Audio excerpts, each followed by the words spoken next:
So I found two more of these rubber inserts that came with the car. They were in the glove compartment. There were four of them altogether, and it says on the back, to the pre-delivery inspector, inspect these rubber plugs into the holes of the center floor side member extensions. They were never inserted, so I thought there were only two that have to be put in, and I thought the other two were extras. The two that I inserted myself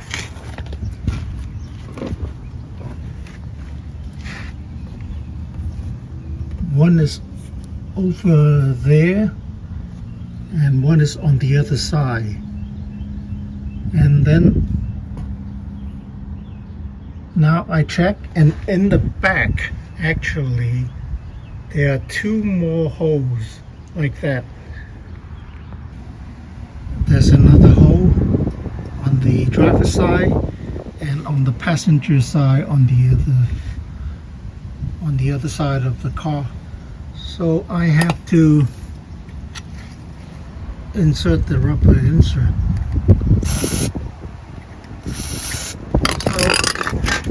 There's a slight bit of rust there after 4.5 years. Not too bad. So I have to insert it, I guess, into the hole here. This should have been done when they delivered the car. Here's the other one near the muffler. Just push it in there. So with my 2017 Rav4, I didn't know I have this function here. This is the dimmer switch to the instrument panel. You turn this up or down to brighten or dim the instrument panel. But if you turn it up all the way and past that, there's a click setting. When you click on that, the instrument panel, the light illumination level will be at a fixed point. Normally the illumination is affected by how you set the dimmer switch plus the auto function of the lighting. When you set this on the stem here to auto, the headlights will come on at night and turn off in the daytime, and the daytime running light will come on instead of the headlight. So if you set this to the click setting, when you turn your car on, the lighting level would remain the same.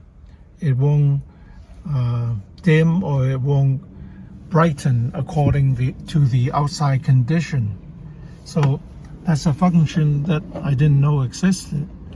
With the new 2019 and up Rav4, I think there's a dot here that will indicate you have set the lighting to that click setting. I think probably if you push it up all the way and set it to the click setting, you can see the white dot here. With the multifunction display, I try to set this at the dimmest level that I can see at night or in the daytime, because when you set this at the highest, your LEDs inside or whatever it uses, it will just burn out that much faster. And this is like a $3,000 unit, and it gets a little hot, especially in the summer. You have like at least 2 fans inside that constantly blows when you turn your car on to keep this unit cool.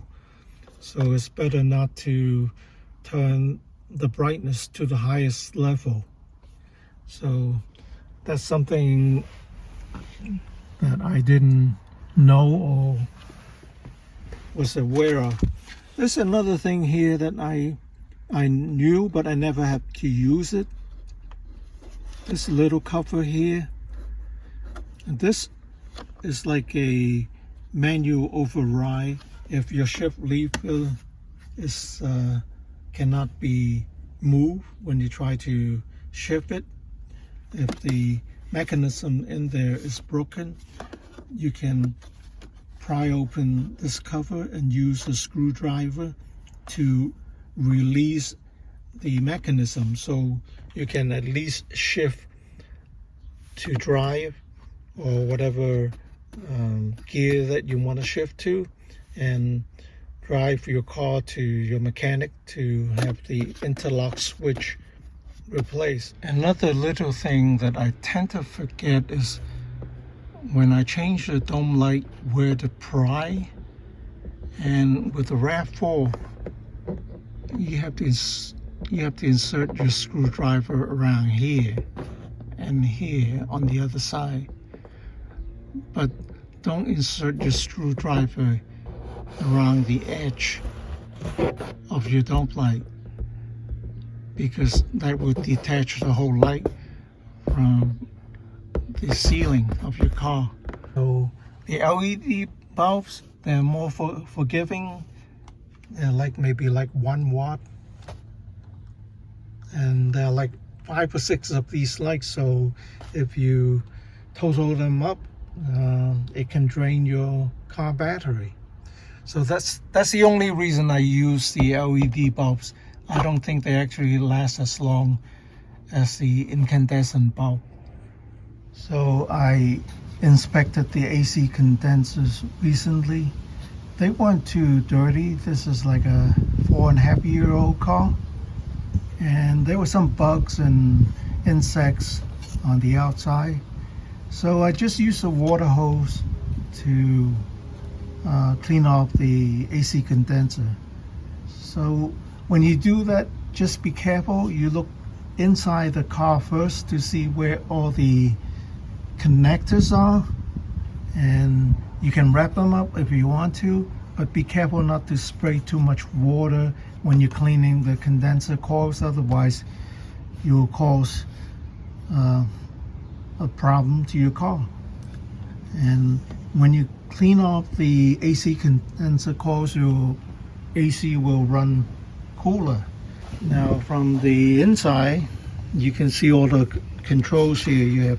You can see the fan control. Be careful if your car is hot, the fan will turn on by themselves. So you have the radiator coils here. You have all the connectors. You have all the wiring connectors.